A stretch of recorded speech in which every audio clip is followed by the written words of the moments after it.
Welcome back to Simply Money. Tonight, we're going to be doing something a little different. We're going to be testing your financial literacy. We're going to be taking a financial IQ test. Going to make this fun, interactive. As you come on, go ahead and share where you're from, your state, your country, just so everybody can see where others are coming from. And when we get into the quiz, go ahead and throw your answers in the chat if you'd like. Just it's going to be mostly A, B, C, or D. There might be a true or false. There's a couple little short answer responses. Feel free to throw those into the chat. Before we get into the quiz, I wanted to share a little bit of uh, just some fun facts and financial statistics to kind of get us in the mood, the mindset of the financial stuff we'll be talking about. First one is, did you know that 40% of Americans cannot cover a $400 emergency? So that's just, a startling statistic that we hear a lot. And a lot of people will respond to that. They'll be like, no, that can't be true. There's no way that's true. But what it doesn't consider is a lot of people have money in a retirement account. Maybe they have a 401k, an IRA, but that's not accessible. It's no different than, having a net worth of, $300,000, but it's all in your house. That net worth isn't accessible. So saying that people don't have $400 for an emergency isn't far fetched, because even those that have some net worth and some uh, cash, they don't have it accessible. So that's something to consider. And so as we get into this tonight, we're going to be looking at how, really how smart are you financially? And this isn't to make you feel bad or try to stump you. It's just a reality check. And it's eye-opening to me sometimes, and myself included. I look at some of the information out there. I'm like, wow, I wish I had known this when I was younger. This is information I wish I had understood at a much deeper level at a younger age, so I could have taken advantage of that time. Time is your best friend when it comes to investing. And we're going to look into some of that. So get ready to test your financial IQ. Let's start again with some of these statistics. 57% of US adults are financially literate. So that means nearly half of Americans struggle with basic money concepts such as, compound interest, investing, just various aspects. There's a lot that goes into when we talk about financial literacy. It's more than just, balancing your checkbook. And so understanding that half of US adults are basically illiterate financially is why I do this channel, is to try to help educate and encourage others to make wise financial decisions and to get that information out there.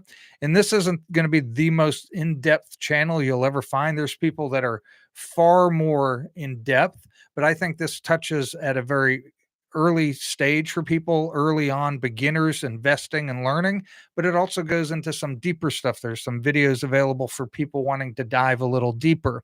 Now, if you want to become a pro, a financial advisor, there's plenty of other opportunities out there. But this is for those everyday people, you and me out there looking to just build our financial wealth and our financial independence. So another statistic, 69% of Americans have less than $1,000 in savings, and 45% have nothing saved at all. That means you're one emergency away from financial struggles and the stress that goes along with that. I'm just going to use personal experience. Over the last couple months, I've had a hot water heater that went out. I forget how much it was, $1,500, $2,000. I forget what it was. I had to get new tires on my car. It just kind of, some things happen. Also, and there's another $1,000. There's just things that have happened. And, I always look at that and I say, I'm not like, oh yeah, great, I get to spend, $3,000 this month that I wasn't expecting, but it's not something that devastates me. It's frustrating. I don't like it. I don't like spending money on those things, but it becomes an inconvenience and not devastation and not an emergency. So these statistics are why we do this. Another statistic, the average American carries over $6,000 in credit card debt. We're not talking cars, we're not talking student loans, simply credit card debt. And because credit card debt is at such a high annual rate, that is devastating people. It's keeping people strapped. Statistic number 4, Only 24% of millennials demonstrate basic financial literacy, yet they are taking out more debt than previous generations. So they have less financial knowledge than previous generations, but they're utilizing debt at a higher rate. And that's very dangerous. And I think there's a correlation there because debt can be used at times for helping and getting started. There's purposes for debt. I say that with caution because a lot of people will take that and run. I'm not a person that uses leverage. I don't believe in arbitrage, but some people do, and that's fine. That's your decision to make. But not understanding financial literacy and financial matters and taking on debt is a dangerous combination. Another statistic, the United States ranks 14th in financial literacy. We're behind countries like Denmark, Norway, Sweden, Switzerland, Canada. All of them have a greater financial literacy. And it's not as simple as it seems, it's a cultural thing that is creating this greater financial literacy in these other countries. And for those of us in the United States, we have work to do, not only in our own lives, but for the next generation, help and teach them financial information, giving them the basics and the knowledge they need to make wise financial decisions. Because the news, the media just saturates you with fear and it creates this timing where people will make horrible decisions and make knee jerk decisions financially. And so I want to just continue to encourage you to get solid information, do your homework, study up on financial matters, and then make a game plan. Pardon me. So now let's look at a couple fun facts before we get into the quiz. We're going to do the quiz here in a moment, but a few fun facts. Did you know if you saved $1 a day, that's $365 a year, $30 a month, however you want to look at this, a dollar a day from birth until you're 65. People are like, well, you're not going to save when you're one, when you're two. I get that. It's just the point, the principle of how little it takes to earn $1 million. At 65, you'd have $1 million if you invested that in like an S&P 500 index fund. Maybe you can't when you're born, but as a parent, you can begin setting money aside for your children, a dollar a day. Make a commitment when your kids are born. You may not be in that place because you have to take care of yourself first, get yourself and your finances in order. But we can begin to train this and get our family lineage changed. But just some fun facts, simple things like that. If you know this question, who was it that is allegedly called compound interest the eighth wonder of the world? I'll give you a second. Drop that in the chat if you know who that is, who supposedly said that. Give you a couple seconds, and the answer is Albert Einstein is supposedly the person who said compound interest is the eighth wonder of the world. And if you ever look at compound interest, you'll understand why. Compound interest is amazing. You've heard the example of if you have a penny a day and you double it, how much would it be in 30 days? Well, the answer is $5.3 million.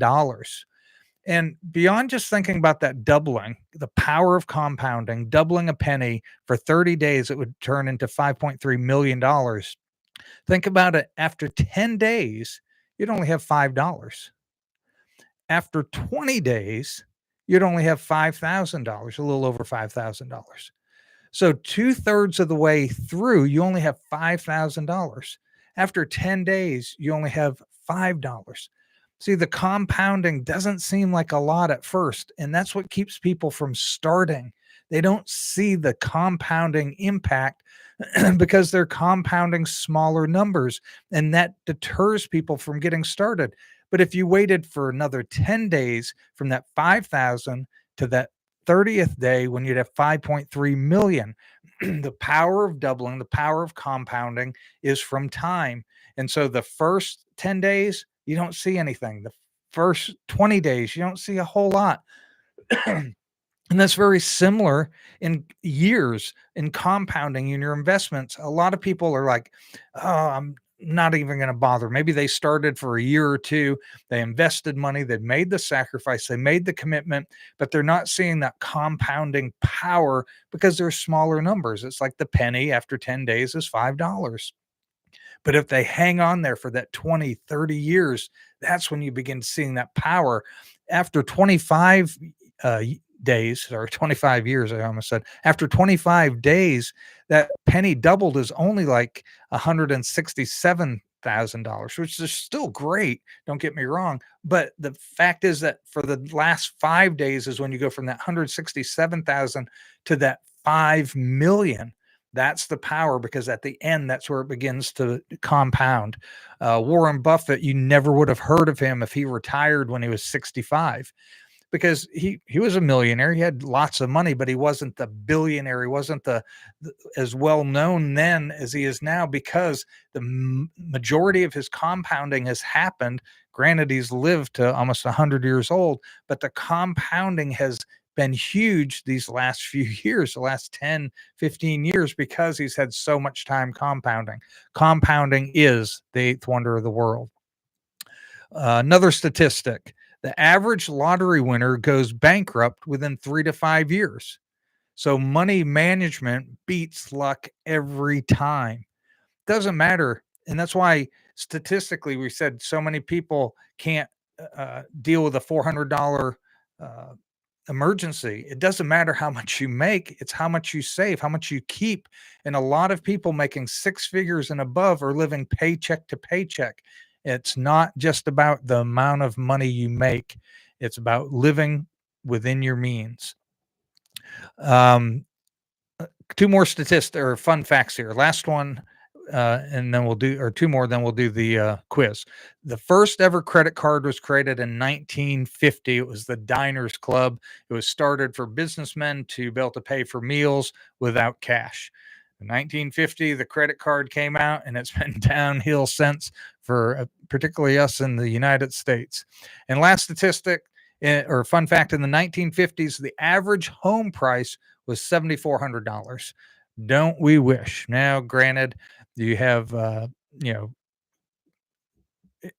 your salary, your income levels have obviously gone up as well. But I did a video. You can check it out on the channel. It was comparing the home prices then to the home prices now through the 50s, 80s, 2000s.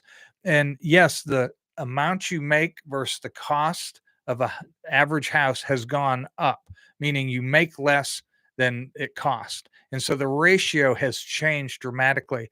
But what a lot of these stats don't show, and that's why I like data, I like digging into data deeper, that the average square foot of homes has also increased tremendously.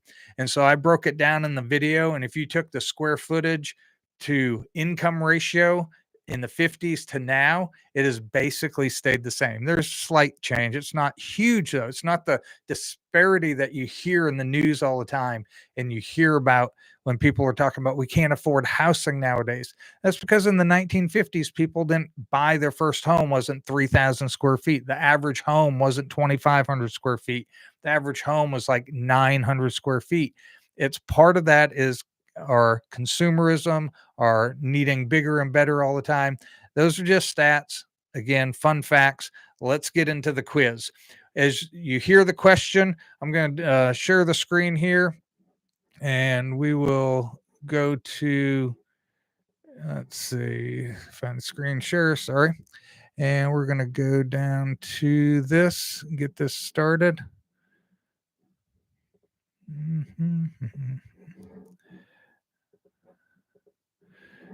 All right. If you would, let me know if you can see that. Yeah, that didn't work. Sorry. Always the technical difficulties on this. All right. So let's go with the quiz. Let's see. Go ahead and throw me a fun fact that you know about finances in the chat while I get this going here.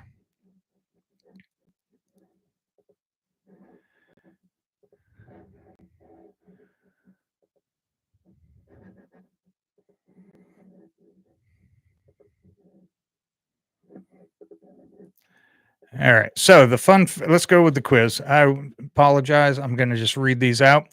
Question number 1: what percentage of your income should you ideally save each month? 5%, 10%, 20%, or 30%? Throw your answer in the chat. What is the percentage ideally that you should save from your uh, income each month? And for those following along, the answer is 20%. Go ahead and keep track of this. We're going to ask you at the end to throw your score in to the chat so others can see how they do compared to those they're competing against here. Question number 2.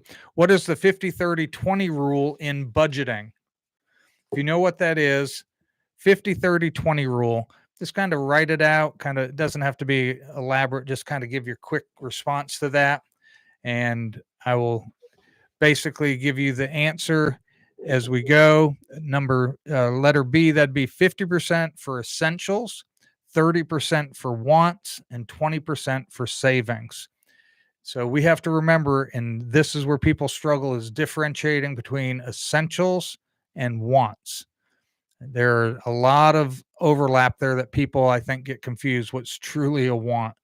And we have to really dig into that. So the 50-30-20 rule, it's a simple budgeting strategy without getting like real detailed. And it's just, here's 50%. It has to cover my essentials.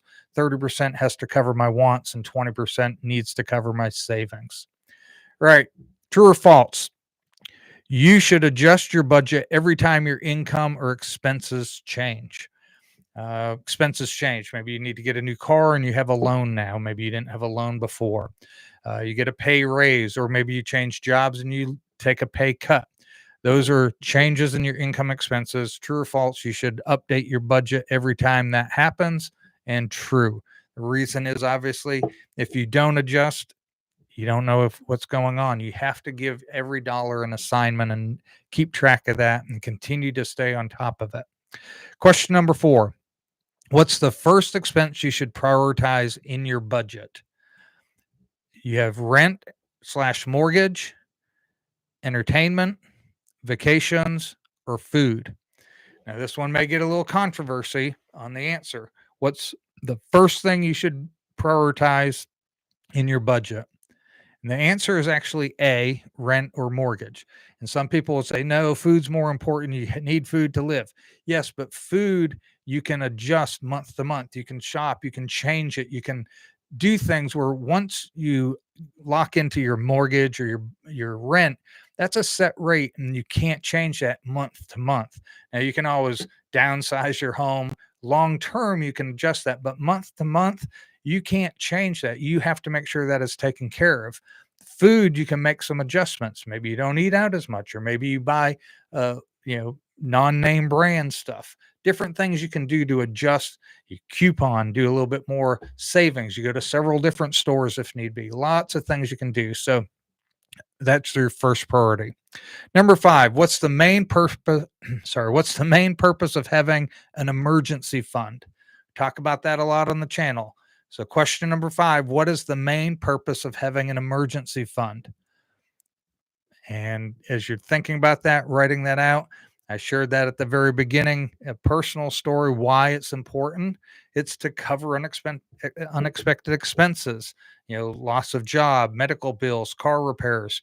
This is so important because it helps keep you on track, and more so than your investing tracking, it keeps you from going back in debt or digging deeper in debt.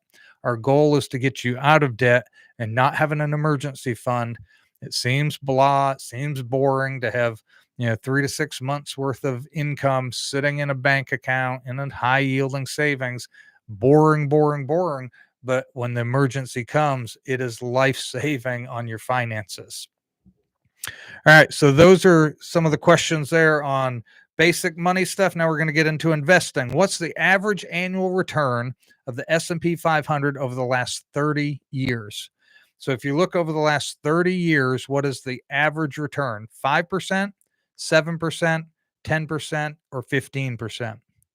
So the average S&P 500 return over the last 30 years has been 10%.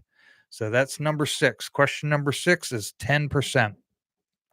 Question number 7, which of the following is the biggest advantage of index funds? A, higher fees. B, beats managed funds more consistently.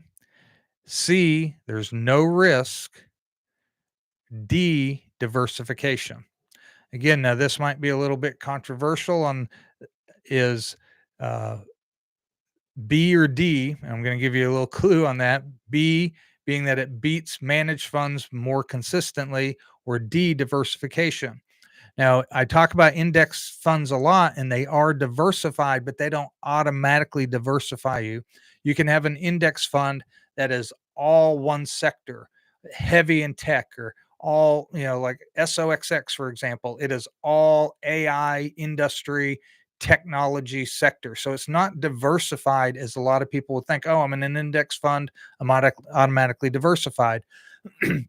Some index funds are diversified throughout sectors really well, but they're really top heavy. So maybe 50% of the holdings are in the top 5 or 10 companies. And that really makes you top heavy and you're not as diversified as you think. So diversification isn't the biggest thing, it is an important part, but the index funds typically outperform 85 to 95% of the time, depending what sector you're in, whether you're in large caps or small caps, all sorts of factors. But 85 to 95% of the time, index funds outperform managed funds. They're cheaper, they perform better, they're more tax efficient, lots of benefits. But the fact that they beat managed funds 85 to 95% of the time is invaluable. Number 8, true or false? Diversifying your investments helps reduce risk. We just talked about diversification a little bit. Is that true or false? That diversifying helps reduce your risk? The answer is true. Diversifying helps reduce risk because you've spread the losses that are potentially there across. So if one company or one sector is down, being diversified helps balance that out and it reduces your risk. Nothing is 100% risk free. Don't get into investing and think you're never going to see losses or dips and drops. It's about being wise. It's about being diversified. It's about doing your homework and not making knee jerk reaction decisions. Question number 9. What does dollar cost averaging mean in investing? So, when we're investing, what do we mean by dollar cost averaging? Dollar cost averaging is simply investing a fixed amount on a regular basis, regardless of the conditions, of the market conditions. 2020, January, February, March, all of a sudden the market drops. I continued investing in March of 2020, April, May, June, every month after, I continued investing. So even when the market was dropping while I was investing, it was actually my benefit because I was getting things at a much cheaper price. And then when the market is overvalued, you're still dollar cost averaging because you're buying on a consistent basis and you're paying a little bit higher, but it balances out because sometimes you buy when it's overvalued, sometimes when it's undervalued, and you're getting the average and it helps in your investing over long term and it smooths out volatility. Question number 10. What is the difference between a stock and a bond? The basic difference. What is the basic difference between a stock and a bond? Very simple. Stocks are ownership in a company, and bonds are loans to a company or government. So a stock is you actually own a portion of that company. A bond is you're giving the company or government a loan. So here's $100,000 and you're going to pay me interest. You're like the bank for them. A stock is, hey, I want a piece of the pie. I'm going to give you some money for you to invest and do what you want for capital. And now I own this percentage of the company, whatever, however many stock you have, that percentage of the company now you own. So that's the difference. Ownership versus loaning. Hey, we're halfway through. Real quick, now let's fly through these on retirement. Number 11. What's the maximum annual contribution to an IRA in 2025 for someone under 50? Throw your answer in the chat. What's the maximum for someone under 50 in an IRA in 2025? The answer is $7,000. $7,000 is the maximum contribution under 50. Over 50, you get a catch up. You can add an additional $1,000, so you can contribute up to 8,000. But under 50, it's 7,000. Number 12, true or false? If your employer offers a 401k match, you should contribute to get enough to get the full match before investing elsewhere. So if they offer you a 401k match, you should contribute to get the match without before you invest anywhere else. True or false? Answer on that one is true. If your company offers a 401k with a match, your first priority in investing should be get that match, because that's 100% return. You can go invest anywhere else. You're not going to get a guaranteed 100% return. If I put $1,000 in and it's matched, now I have $2,000 in there. You're not going to beat that. Get that and let that compound. That is free money. Don't ever miss out on that free money on your match. It's part of your benefit package. Number 13, at what age can you withdraw from your traditional IRA without penalty? So you have a traditional IRA, you want to take some money out. Are you going to be penalized or not? 55, 59 and a half, 62, or 65?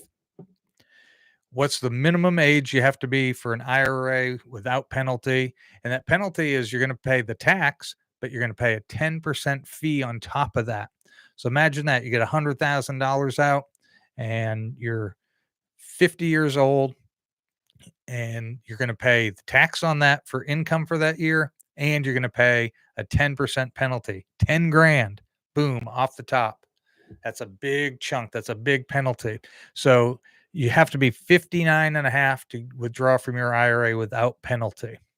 Number 14, how much should you aim to have saved by the time you're 40? 1 time your salary, 2 times, 3 times, or 4 times your salary? By the time you're 40, how much should you have saved? 1, 2, 3, or 4 times your annual salary? Throw that answer in the chat real quick. What is the annual savings amount you should have by 40? Now, this isn't cut and dry. A lot of people are going to debate this, but they say 3 times your annual salary is what you should have saved by the time you're 40. So if you make $50,000 by the time you're 40, you should have $150,000 saved. If you're making $200,000, you should have $600,000 saved. So where are you at on that? Where's your progress? And the reason these are given, they're guidelines, they're not set in stone. Obviously, as you get older, you can catch up on that sometimes, but you want to take advantage of that age, the younger you start getting that compounding. But those are guidelines by age on how to kind of gauge yourself. How are you doing toward your retirement, toward your financial freedom? Again, there's a lot of controversy on that, but that is what the industry says the average should be, about 3 times your annual salary by 40. Number 15, what's the biggest risk of not starting to save for retirement early? So if you don't start saving for retirement early, what's your biggest risk? Think about that for a minute. If you wait till you're 50, wait till you're my age, you're 55, what's the biggest risk that you have by waiting? People think, oh, well, I won't have enough, a lot of kind of simple things. But the biggest thing you miss, the biggest risk you take by not starting early is compound.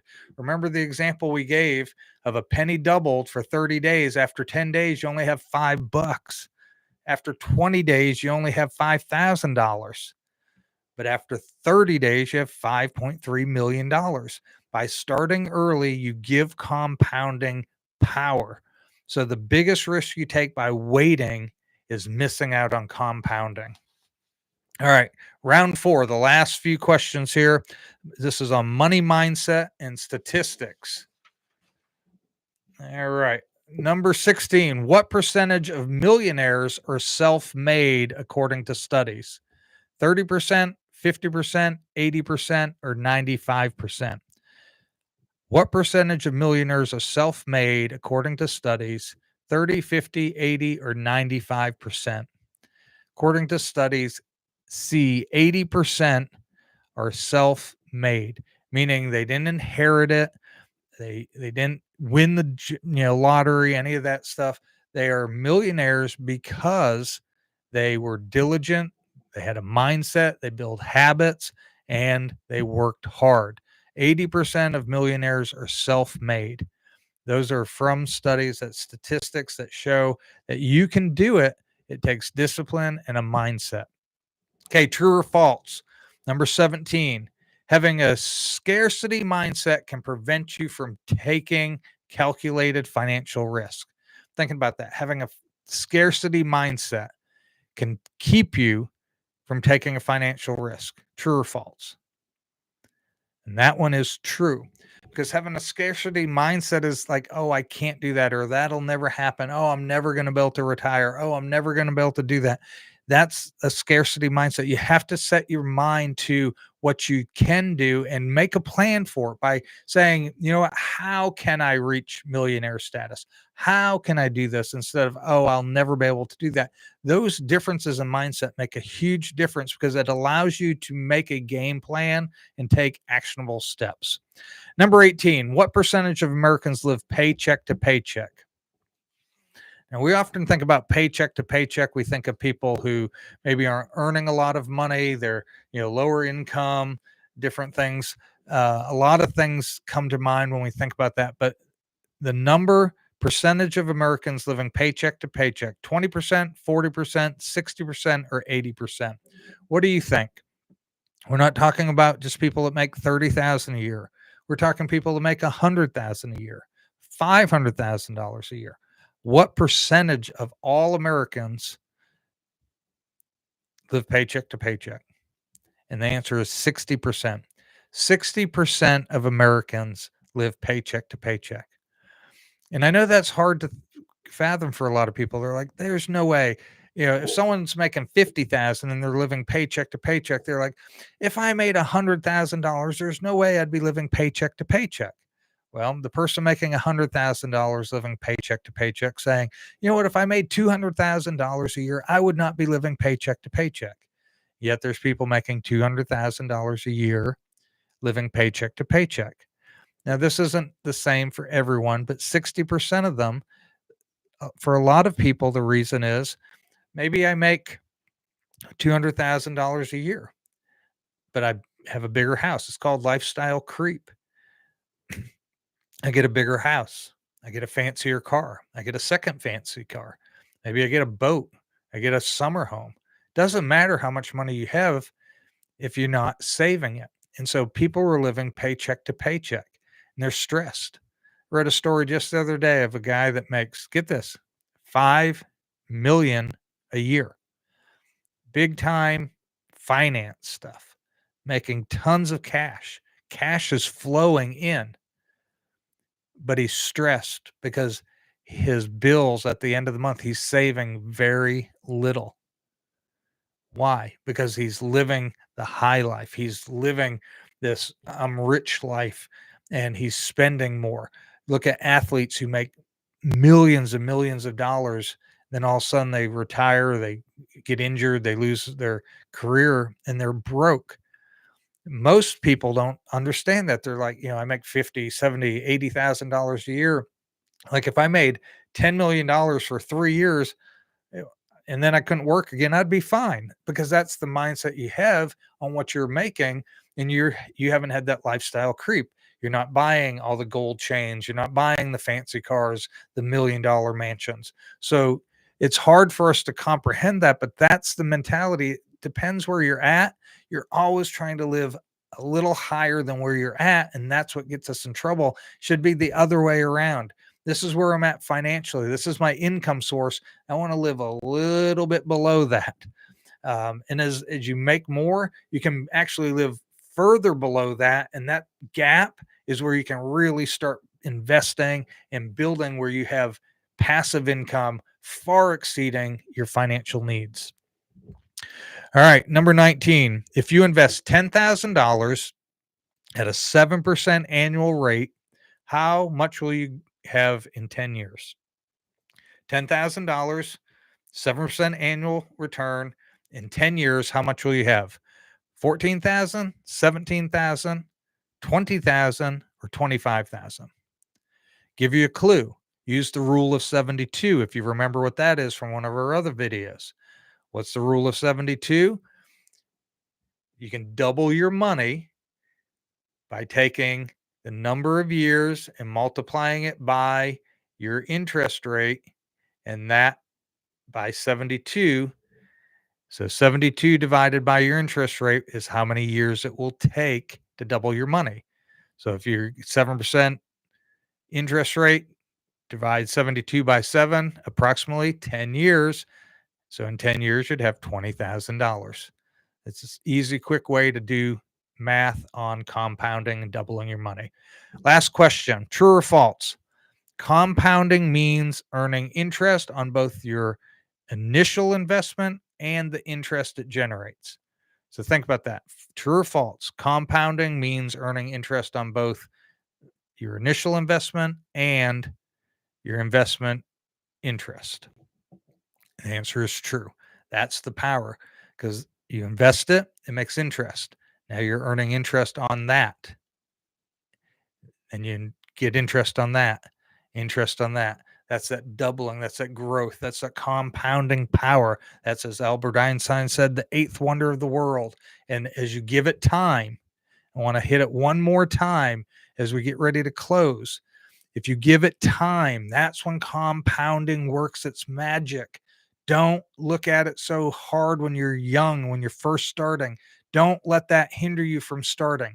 If I invest and I wait a year, my compounding sucks. I'll just be honest. You're not seeing a huge difference. Even if I put 10 grand in this year, here's 10 grand, boom, I'm going to invest it. I'm getting 10% interest. Okay, now I have 11 grand at the end of the year. We're like, okay, that's great. That's not huge. Wait till we get $100,000. Now our interest is 10 grand for the year. As we grow that, when we get to $1 million, our 10%, our 1 year return is $100,000.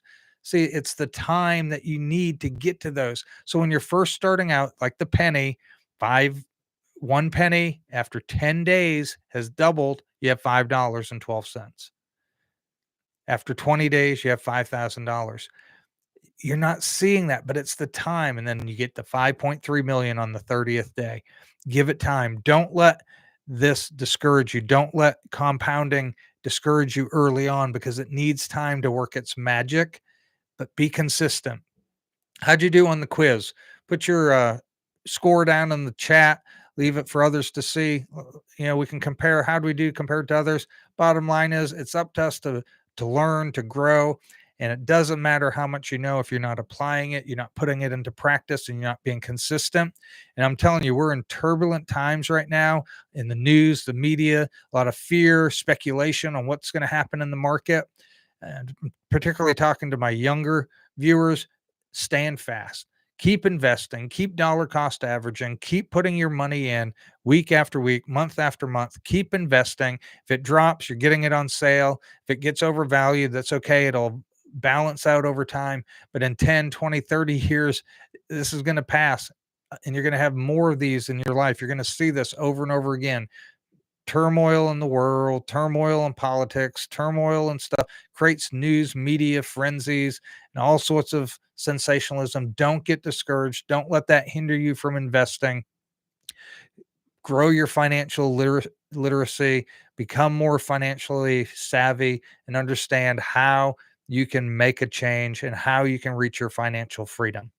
That's it. I hope you enjoyed the quiz. If you didn't get all the questions, feel free to watch this over, get the questions, take the quiz, and leave a comment in the comment section on how did you score, what was your score out of the 20 questions, and we'll see you next time on Simply Money.